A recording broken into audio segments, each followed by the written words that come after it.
Buenos días, amadas hermanas y amigas, quienes escuchan este video del estudio Más allá de mi lista de oración, lo que nos enseñan las cartas de Pablo de la autora Wendy Bello.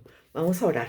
Señor, te damos gracias por este, es- esta bendición que tú nos has dado a través de este libro de la autora Wendy Bello, analizando diversos versículos del apóstol Pablo en sus epístolas, Señor. Cuán hermosas y preciosas son para guiarnos. Ayúdanos, Señor, a que podamos usarlas y que nos acordemos de ellas cada vez que necesitemos orar, Señor. Te damos gracias en Cristo Jesús. Amén. Bueno, como comentaba la semana pasada, estamos en casi el final de nuestro libro y estamos en el capítulo 9. La oración que hemos estado analizando es: exhorto pues ante todo que se hagan plegarias, oraciones, peticiones y acciones de gracias por todos los hombres, por los reyes y por todos los que están en autoridad, para que podamos vivir una vida tranquila y sosegada con toda piedad y dignidad. Porque esto es bueno y agradable delante de Dios nuestro Salvador, el cual quiere que todos los hombres sean salvos y vengan al pleno conocimiento de la verdad. Y nos vamos a la página 174 y dice la autora: breves historias de intercesión. Es muy probable que recuerdes algunos eventos de la historia de Israel en el Antiguo Testamento que muestran episodios de intercesión. Uno de los primeros que vienen a la mente de la autora es el de Abraham intercediendo a favor del lugar donde vivía su sobrino Lot. Vamos a leerlo de la palabra. Esto se encuentra en Génesis 18 y el título de estos versículos son: Abraham intercede por Sodoma. Y los varones se levantaron de allí y miraron a Sodoma, y Abraham iba con ellos acompañándolos. Y Jehová dijo: ¿encubriré yo a Abraham lo que voy a hacer, habiendo de ser Abraham una nación grande y fuerte, y habiendo de ser benditas en él todas las naciones de la tierra? Porque yo sé que mandará a sus hijos y a su casa después de sí, que guarden el camino de Jehová, haciendo justicia y juicio, para que haga venir Jehová sobre Abraham lo que ha hablado acerca de él. Entonces Jehová le dijo: por cuanto el clamor contra Sodoma y Gomorra se aumenta más y más, y el pecado de ellos se ha agravado en extremo, descenderé ahora y veré si han consumado su obra según el clamor que ha venido hasta mí, y si no, lo sabré. Y se apartaron de allí los varones y fueron hacia Sodoma, pero Abraham estaba aún delante de Jehová. Y se acercó a Abraham y dijo: ¿destruirás también al justo con el impío? Quizá haya 50 justos dentro de la ciudad. ¿Destruirás también? ¿No perdonarás al lugar por amor a los 50 justos que estén dentro de él? Lejos de ti el hacer tal que hagas morir al justo con el impío, y que sea el justo tratado como el impío. Nunca tal hagas. El juez de toda la tierra no ha de hacer lo que es justo. Entonces respondió Jehová: si hallare en Sodoma 50 justos dentro de la ciudad, perdonaré a todo este lugar por amor de ellos. Y Abraham continuó diciéndole: 45, 40, 30, 20, 10, y no hubo todos estos que se pudieran contar. Y luego dice: y Jehová se fue luego que acabó de hablar con Abraham, y Abraham volvió a su lugar. Llegaron pues los dos ángeles a Sodoma a la caída de la tarde, y Lot estaba sentado a la puerta de Sodoma. Y viéndolos, Lot se sentó a recibirlos y se inclinó hacia el suelo y dijo: ahora, mis señores, os ruego que vengáis a casa de vuestro siervo y os hospedéis, y lavaréis vuestros pies, y por la mañana os levantaréis y seguiréis vuestro camino. Y ellos respondieron: no, que en la calle nos quedaremos esta noche. Mas él porfió con ellos mucho, y fueron con él. Y entraron en su casa y les hizo banquete, y coció panes sin levadura, y comieron. Pero antes que se acostasen, rodearon la casa los hombres de la ciudad, los varones de Sodoma, todo el pueblo junto, desde el más joven hasta el más viejo, y llamaron a Lot y le dijeron: ¿Dónde están los varones que vinieron a ti esta noche? Sácalos para que los conozcamos. Entonces Lot salió a ellos a la puerta y cerró la puerta tras sí y dijo: Os ruego, hermanos míos, que no hagáis tal maldad. He aquí ahora yo tengo 2 hijas que no han conocido varón. Os la sacaré fuera y haced de ellas como bien os pareciere. Solamente que a estos varones no hagáis nada, pues que vinieron a la sombra de mi tejado. Y ellos respondieron: Quita ya. Y añadieron: ¿Vino este extraño para habitar entre nosotros y habrá de erigirse en juez? Ahora te haremos más mal que a ellos. Y hacían gran violencia al varón Lot, y se acercaron para romper la puerta. Entonces los varones alargaron la mano y metieron a Lot en casa con ellos y cerraron la puerta. Y a los hombres que estaban en la puerta de la casa hirieron con ceguera, desde el menor hasta el mayor, de manera que se fatigaban mucho buscando la puerta. Y dijeron los varones a Lot: ¿Tienes aquí alguno más, yernos? Y tus hijos y tus hijas y todo lo que tienes en la ciudad, sácalo de este lugar, porque vamos a destruir este lugar, por cuanto el clamor contra ellos ha subido de punto delante de Jehová. Por tanto, Jehová nos ha enviado para destruirlo. Y pues así sucede la destrucción. Pero lo importante es cómo intercedió Abraham por Lot y por esta ciudad que estaba llena de pecado. A pesar de que él puso diferentes cantidades de personas que podrían aparecer como justas, el Señor le dijo: no, allí no hay justo, solamente tu familiar Lot y su familia van a ser salvados de tal destrucción. Entonces, eh, más adelante, dice la autora, nos encontramos a Moisés intercediendo con insistencia a favor de los israelitas que habían pecado de idolatría al erigir el becerro de oro. Moisés intercedió recordándole a Dios recordándole a Dios sus promesas y su reputación hacia los pueblos vecinos. Le dijo que este pueblo terco era su pueblo y su heredad, de acuerdo con Deuteronomio 9,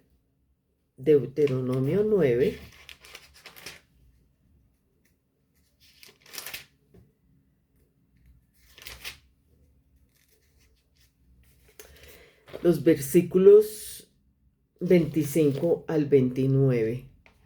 Dice así: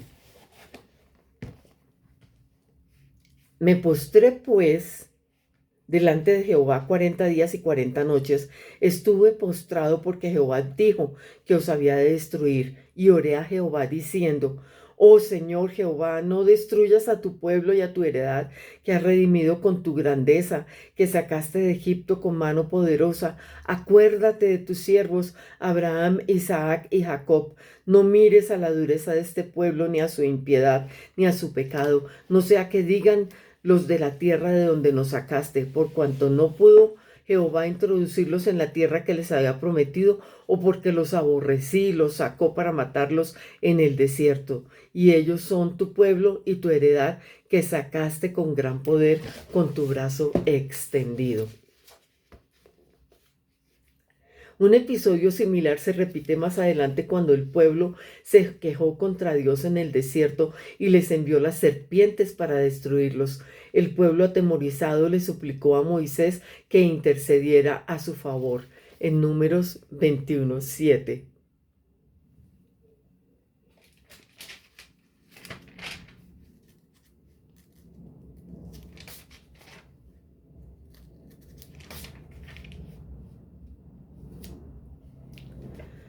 Entonces el pueblo vino a Moisés y dijo: Hemos pecado por haber hablado contra Jehová y contra ti. Ruega a Jehová que quite de nosotros estas serpientes. Y Moisés oró por el pueblo. Y Jehová dijo a Moisés: Hazte una serpiente ardiente y ponla sobre un asta, y cualquiera que fuere mordido y mirare a ella, vivirá. Y Moisés hizo una serpiente de bronce y la puso sobre una asta, y cuando alguna serpiente mordía a alguno, miraba a la serpiente de bronce y vivía. Un episodio similar se repite, perdón, Samuel también fue delante de Dios a rogar e interceder por Israel de acuerdo con Primera de Samuel 7:5. Primera de Samuel, capítulo 7,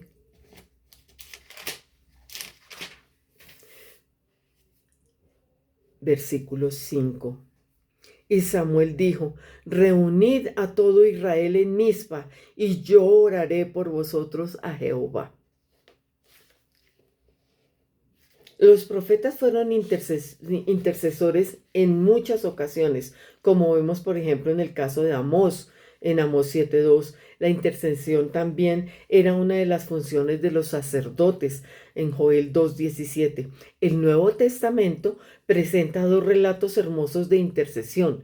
Jesús estaba en la cruz cuando le pidió a Dios que no tuviera en cuenta el oprobio y las brutalidades que estaba sufriendo porque por sus perpetradores no sabían lo que hacían, de acuerdo con Lucas 23:34. Luego del nacimiento de la iglesia, presenciamos el martirio de Esteban, apedreado, con una súplica de intercesión similar. Cayendo de rodillas, clamó en alta voz: Señor, no le tomes en cuenta este pecado.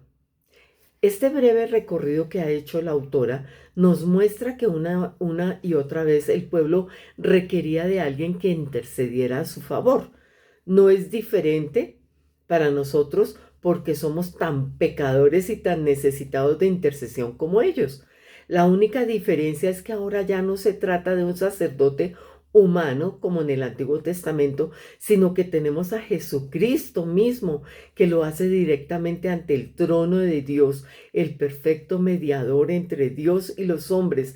La intercesión a favor del creyente es parte del sacerdocio de Cristo.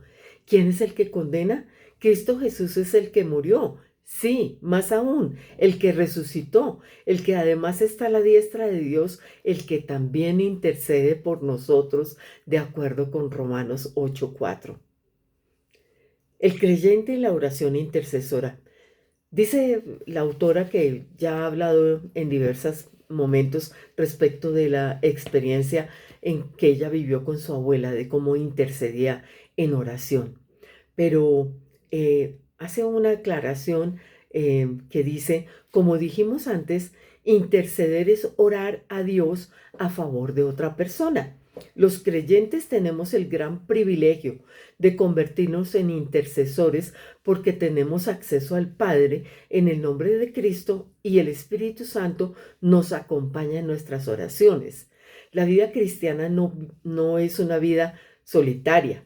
Se necesita el apoyo en oración de nuestros hermanos y hermanas en la fe. Tiene el peso del que y esto tiene un peso que ni siquiera podemos imaginar. Puedes entender ahora por qué nunca podrá ser el plan B, el de interceder, y tiene que ser el plan interceder ante Dios. El gran predicador inglés Spurgeon dijo con relación al rol de intercesor en los creyentes: es cierto que no todos podemos predicar, pero todos podemos orar. No todos tenemos los recursos para darle ayudas para el ministerio, pero todos podemos ofrecer oraciones en nuestros corazones. Orar por otros es una muestra de nuestro amor hacia ellos, es una manera de obedecer el mandato, de tener un mismo sentir, de llorar con el que llora, de gozarnos con el que se goza, de identificarnos con el que está sufriendo o pasando necesidad. Interceder por nuestros hermanos en la fe es parte del sacerdocio del que ahora somos participantes gracias a Cristo Jesús, de acuerdo con Primera de Pedro 2:9. Leámosla. Primera de Pedro 2:9. Mas vosotros sois linaje escogido, real sacerdocio, nación santa, pueblo adquirido por Dios, para que anunciéis las virtudes de aquel que os llamó de las tinieblas a su luz admirable. Hemos estado recorriendo las cartas de Pablo y sus oraciones a favor de los creyentes de distintas iglesias. Sin duda, él no oraba de manera distraída o esporádica, porque al leer sus cartas vemos frases como estas: siempre me acuerdo de vosotros, pido siempre, orando siempre por ustedes, teniendo presente sin cesar delante de nuestro Dios y Padre su obra de fe. Pablo era intencional al interceder. La intercesión era una carga que llevaba y una responsabilidad. Interceder a favor de otros implica considerarlo como una especie de deuda. Lo que quiero decir es que estamos comprometiéndonos cuando decimos que vamos a orar por alguien. Hemos asumido una responsabilidad. Es por eso que me ayuda mucho tener una lista escrita de motivos de oración. Es la manera de no olvidar aquellos compromisos de oración que he contraído, incluso los que tal vez no haya verbalizado a nadie, sino que he puesto en mi corazón, porque lo cierto es que somos olvidadizos. Decimos que vamos a orar por alguien y luego queda en algún rincón perdido de la memoria. Solemos observar situaciones que muchas veces nos dejan paralizados, que nos hacen sentir incapaces de brindar alguna ayuda, pero no estamos desarmados. Tenemos la oración para interceder ante el mismísimo trono de Dios. Al escribir a Timoteo que se hagan plegarias, oraciones, peticiones, Pablo está exhortando a la iglesia para que se pare en la brecha y clame delante de Dios. En este caso no se trata de individuos aislados, sino del cuerpo de Cristo. De nuevo, Spurgeon nos habla desde las páginas del pasado. El valor de la oración intercesora aumenta cuando no viene solo de una persona, sino que se ofrece en unión íntima con otros santos.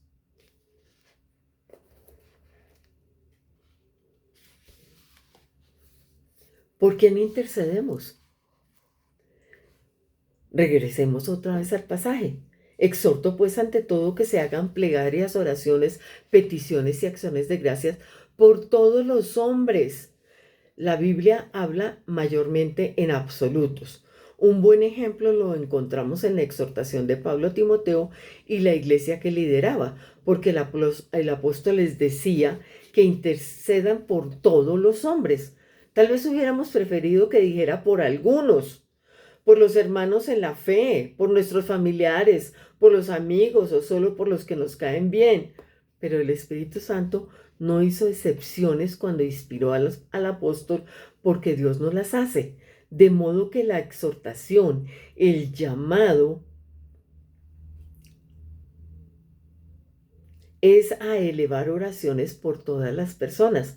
Como señala Donald Guthrie, estas instrucciones se mantienen unidas por la misión de la iglesia a los de afuera. Nuestra misión no está encerrada en cuatro paredes. Nuestro llamado no es solo a los que ya forman parte del pueblo de Dios, sino a los de afuera, porque allí están los que en algún momento también formarán parte del pueblo de Dios. Pero lo más evidente es que todo debe comenzar en oración. Pablo entonces pasa de este grupo general a presentar algo particular. Exhorto pues ante todo que se hagan plegarias, oraciones, peticiones y acciones de gracias por todos los hombres, por los reyes, por todos los que están en autoridad.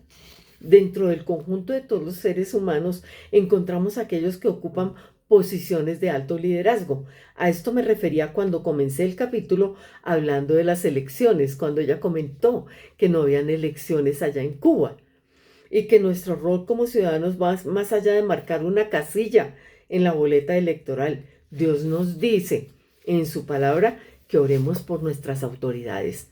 Creo que tal vez sé lo que estás pensando, que es más fácil orar cuando los líderes son piadosos, cuando los gobernantes muestran integridad y especialmente cuando los que ocupan esos lugares son aquellos por los cuales votamos. Solemos orar sin mucha dificultad cuando el candidato de nuestro partido favorito está de turno. Sin embargo, lo que Pablo dice más adelante debe hacernos reflexionar para que podamos vivir una vida tranquila y sosegada en toda piedad y dignidad. Esa es la razón Se nos invita a orar por los gobernantes y autoridades porque sus decisiones afectan nuestras vidas de una manera muy directa. Un ejemplo de esto lo encontramos en las palabras de Dios para Israel por medio del profeta Jeremías durante la cautividad en Babilonia. Y busquen el bienestar de la ciudad a donde los he desterrado y rueguen al Señor por ella, porque en su bienestar tendrán bienestar. Cuando intercedemos por nuestra ciudad, nuestro país, nuestro mundo, estamos intercediendo también por nuestro propio bienestar y por la oportunidad de vivir de una manera que exalte el Evangelio. Al mirar el panorama mundial contemporáneo, resulta casi imposible encontrar un líder, ya sea gubernamental, de negocios o de alguna otra índole, en la esfera sociopolítica que sea temeroso de Dios. Las leyes que una vez se aprueban independientemente del país donde vivas no suelen reflejar el temor de Dios ni considerar su palabra. Eso no eso no debería llevarnos a la desesperanza y simplemente dejarlos afuera, sino que con más razón tenemos que interceder por ellos. Aquí también dice, al mismo tiempo es válido recordar que creemos que nuestro Dios es soberano sobre todas las cosas y que la conducta de los creyentes que han sido transformados por las buenas nuevas del Evangelio también implica que nos sujetemos a las autoridades, porque entendemos que han sido puestas por Dios de acuerdo con Romanos 13:1. Orar por ellas es un buen primer paso. De hecho, Pablo afirma que orar de esta manera es bueno y agradable delante de Dios, nuestro Salvador, de acuerdo con Primera de Timoteo 2:3. Entonces,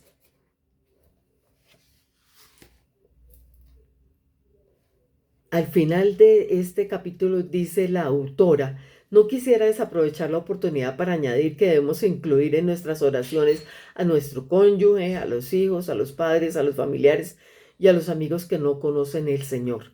La salvación viene del Señor. Y aunque nosotros no la causamos ni tenemos jurisdicción en cuanto a quién Dios salva o a quién no, eso no impide que oremos y clamemos a favor de aquellos que no lo conocen y están en oscuridad. Muchos de los que hoy caminamos en la luz de Cristo tuvimos la bendición de que otros oraran por nuestra salvación. Ella se cuenta entre esas personas y yo creo que cada una de nosotras, alguien oró por nosotras. Entonces, ante la situación tan compleja que se presenta hoy en el mundo, escuchamos de guerras, escuchamos todo el problema entre Palestina, Israel, todos los países árabes, las guerras en África, el posible ataque de Estados Unidos a Venezuela, em, etcétera. Todas estas cosas nos hacen pensar de que no, la causa está perdida. En cierta medida está perdida en el sentido de que el Señor dijo que pues habrían guerras y habrían terremotos y habrían multitud de cosas durante los últimos tiempos, tiempos que no sabemos cuándo sean, porque algunos dicen, no, es que ya en este momento, aquí, ahorita, y empiezan a generar una cantidad de conversaciones que no están basadas en la palabra. Todavía no sabemos, ninguno sabe ni el día ni la hora. Por consiguiente, no digamos ni día, ni hora, ni año, ni nada. Simplemente digamos que hay unas señales en las que podemos ver el desorden mundial, por lo cual es muy importante orar por las naciones del mundo, orar por los gobernantes en nuestros países latinoamericanos y también allí donde ustedes están radicadas en Estados Unidos. Todos necesitamos oración y cuanto más las autoridades en donde desafortunadamente la maldad existe en gran medida, como por ejemplo eh, eh, los que se untan con los dineros de las cosas que pueden hacer todos estos personajes que trabajan en el gobierno, sean blancos, negros, amarillos, de África, de Europa, de Suramérica, Norteamérica, en todos los continentes existen de los mismos. Por consiguiente, debemos orar por nuestros gobernantes y no solamente por nuestros gobernantes, sino por la iglesia, porque la iglesia está siendo atacada duramente, metiéndole falsas, falsas enseñanzas, falsas doctrinas, falsos profetas. Debemos orar, orar con todas estas oraciones que nos dio Pablo en este precioso libro que estuvimos estudiando y que hemos estado estudiando. Sin lugar a dudas que hay infinidad de oraciones en la Biblia que podemos aplicar para la iglesia hoy en día. Por consiguiente, para las iglesias locales y para la iglesia extendida en todo el mundo. Por consiguiente, las invito a que oremos y nos pongamos a la par con lo que dice el apóstol Pablo. Precioso Señor, te damos gracias, Señor, porque tú nos has enseñado a través de todas estas lecciones cuánto necesitamos de ti, y tú eres el único al que podemos clamar, al único al que podemos suplicar, al único al que podemos rogar. Por tanto, encomendamos hoy las naciones del mundo, a tantos gobernantes que hay, Señor, tantas formas que hay de maldad, Señor, unas más serias que otras, pero al final todas maldad. Yo creo que si estuviéramos en la época de antes, no sería Sodoma y Gomorra las únicas que serían exterminadas, sino que creo que serían todas las naciones del mundo. Desafortunadamente, es triste decirlo, pero así es. Por tanto, Señor, te rogamos por tus elegidos, por aquellas personas que conforman tu iglesia a nivel mundial, Señor. Te suplicamos para que seamos fortalecidos por ti y deseosos de orar y orar más por más y más personas que lleguen al conocimiento tuyo y que sean salvas. Gracias, Señor, por darnos esta oportunidad de podernos acercarnos a ti. Te doy gracias en Cristo Jesús. Amén y amén.